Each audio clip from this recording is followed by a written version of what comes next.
What's going on, guys, and welcome to this video. I wanted to create a short, kind of simple video about reps, sets, supersets, drop sets, rest time in between your sets and your reps, and then also maybe touch a little bit on rep ranges. Just kind of go over the basics, kind of what those are, because I do know that I have a lot of beginners that watch my videos and watch my channel, and I appreciate it. I love you guys, but I also have a lot of people that already know what those things are, and they might not find this video quite as helpful. That's fine.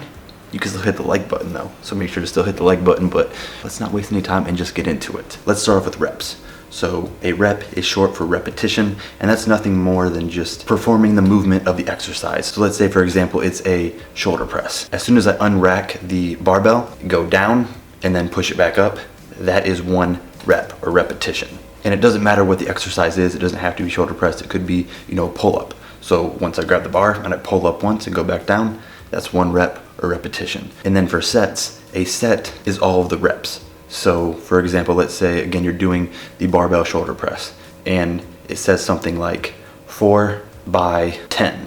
So that's 4 sets of 10 reps. So you're gonna do 10 reps of the shoulder press and rack the bar, and then you're gonna rest. And when it comes to rest times, that can vary a minute, 2 minutes, it just depends on how heavy you're going. But then you get back under the bar and you perform another 10 reps, and that is another set. So hopefully, again, that's not too confusing, but with a lot of workout plans, you would see, again, 4 by 10 or 4 by 7 or 4 by 12.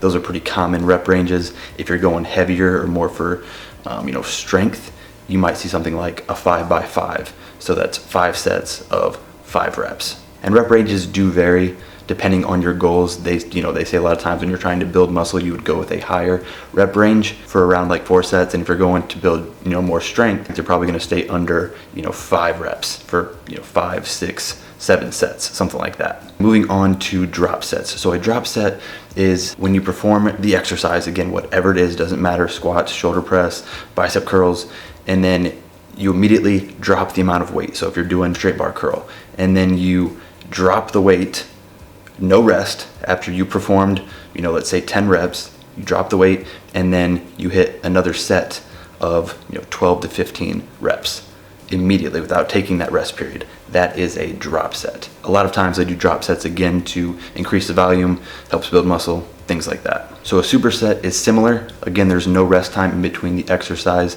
and the superset, but a superset is a different or complementary exercise to the one you're doing. So for example, you're doing seated dumbbell presses, and again, you complete the first set, whatever it is, then you go into a plate front raise, and that is the superset. It's a different exercise, but there's no rest in between the exercises. So I'm gonna hit my dumbbell presses, and then I'm gonna walk immediately over and do a superset for however many reps, maybe 10, maybe 12 of the front plate raises. And again, when it comes to like resting in between your sets, like I said, when it comes to supersets and drop sets, there is no rest between the first exercise and the drop set and or superset.